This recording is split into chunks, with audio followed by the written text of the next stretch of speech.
في حلقة اليوم سنتكلم على جزيرة موجودة على وجه الأرض يقدر عمرها بحوالي 60,000 سنة. زيارتها لا تعني إلا شيئا واحدا: الموت. تسكنها قبيلة واحدة فقط، ما زالت إلى يومنا هذا لغزا غامضا. قبيلة بدائية وعدائية بشكل لا يصدق، وقد حجبت نفسها بشكل كامل عن العالم الخارجي، لدرجة أن عدد أفراد القبيلة غير معروفا حتى يومنا هذا. قبيلة لا تعرف حتى الملابس، ويقتلون كل من يقترب منهم. هي قبيلة جزيرة سنتينيل الشمالية.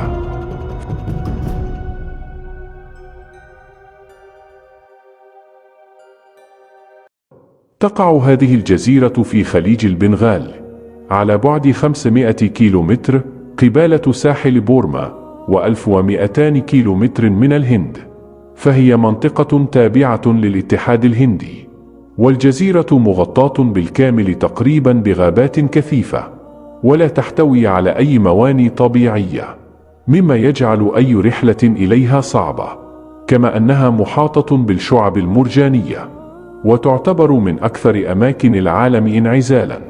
لذلك يعد سكان هذه الجزيرة آخر السكان الأصليين، الذين لم يتم التواصل معهم على وجه الأرض، ولا يملك أحد أي فكرة حتى الآن عن عدد السكان الذين يعيشون على هذه الجزيرة المنعزلة. ومع ذلك تتراوح التقديرات بين 50 و500 نسمة تقريبا، وفقا لتوقعات المختصين. ولقد تم اكتشاف جزيرة سنتينيل الشمالية لأول مرة تحديدا في عام 1771، ثم بحلول عام 1896 حاول أحد السجناء الهنود الهروب على قارب صغير من الجنود الإنجليز، وجرفته الأمواج إلى شاطئ الجزيرة، وقد وجده وفريق البحث بعد أيام قليلة بالقرب من الجزيرة مقتولا بعدة سهام مخترقة جسده. كما وردت تقارير من سفينة تجارية كانت تمر بالقرب من ساحل الجزيرة حول مسؤولية عدد من الرجال العراة الصغار عن قتله، الذين كانوا يطلقون السهام من جزيرة سنتينيل. ومنذ ذلك الحدث ظلت الجزيرة وسكانها معزولين لمدة نصف قرن آخر. ولقد جرت عدة محاولات للاتصال بسكان الجزيرة في أعوام 74 و81 و90، ولكنها باءت جميعا بالفشل. ومنذ عام 1996 أصبح من غير القانون للصيادين أو السياح أو الباحثين أو غيرهم من المدنيين الاقتراب أو الهبوط على جزيرة سنتينيل الشمالية. ومن المثير للاهتمام بقاء القبائل القاطنة بالجزيرة على قيد الحياة كل تلك السنوات، خاصة بعد تسونامي عام 2004 الذي دمر ساحل خليج البنغال بأكمله. لكن وفقا للمعلومات التي جمعها المراقبون للجزيرة من بعيد، أن السكان يقطنون أكواخا جماعية كبيرة مصنوعة من سعف النخيل.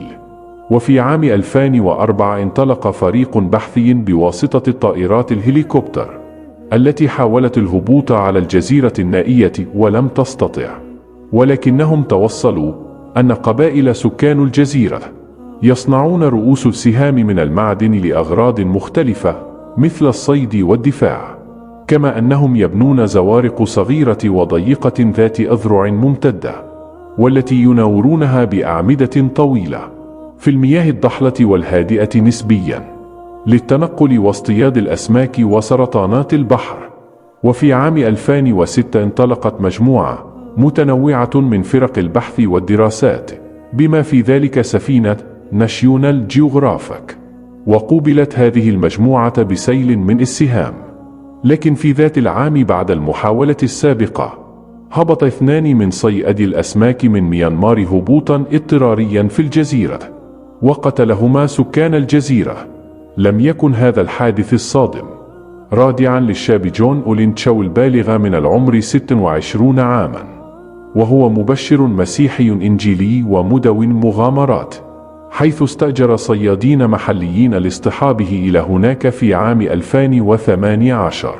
وكانت شو جزءا من حركة دولية من المغامرين الشباب الذين يطوفون الأرض لجلب المسيحية إلى أركان العالم. وسجلت شو رحلته التبشيرية في يومياته، واتجه للجزيرة بعد أن استعد للتعامل مع أي حالات طارئة، بما في ذلك ملقة لإزالة الأسهم ومجموعة إسعافات أولية، حتى إنه أحضر سمكة كبيرة كهدية، وذلك للاتصال بالمقيمين المفترسين في الجزيرة. وكتبت شو في يومياته أنه صرخ على أهل الجزيرة وقال: اسمي جون، أحبكم ويسوع يحبكم. وجاء الرد عليه بمجموعة من السهام، وذلك وفقا لما نشرته صحيفة نيويوركر قبل أن يختفي أثره. أما الصياد الذي هربت شو إلى الجزيرة بشكل غير قانوني، قال إنه رأى سكان الجزيرة يسحبون جسده إلى الشاطئ ويدفنونه. وحتى الآن لم تتمكن الحكومة الهندية من استعادة رفات شو، وظلت الجزيرة إلى يومنا هذا في عزلتها التي لم يستطيع أحدا أن يقترب منها. وفي النهاية سيظل الإنسان مهما وصل من تقدم عاجزا عن حل لغز هذه الأرض، وسبحان الله الخالق.